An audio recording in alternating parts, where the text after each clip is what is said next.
आज म बाटोमा आउँदै थिएँ अनि मैले एउटा दृश्य देखेँ।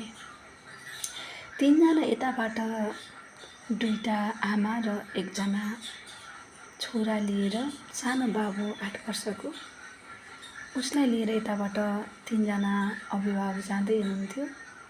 उताबाट चाहिँ एउटा कारमा एकजना परिवार आउँदै हुनुहुन्थ्यो। त्यसपछि मैले पनि पारीबाट हेरिरहेको थिएँ के हुन्छ होला भनेर।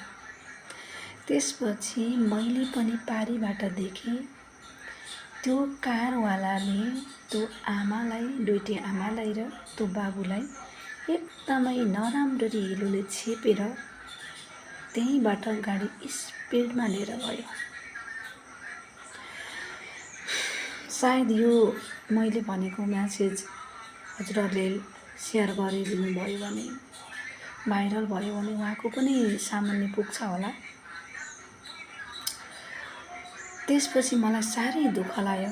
दाइ, तपाईले चाहिँ म कहिले पनि मर्दिनँ जस्तो लाग्छ। तपाईको अलिकति पनि सेन्स छैन। तपाईले आफूलाई जस्तै सोच्न पर्दैन। त्यस्तो बाबु दुईटा आमा बुढाबुढीलाई पानीले छेपेर जाने हो। त्यस्तो काम प्लिज अबदेखि चाहिँ कसैलाई पनि नगरिदिनु होला। मैले यही भन्न चाहन्छु।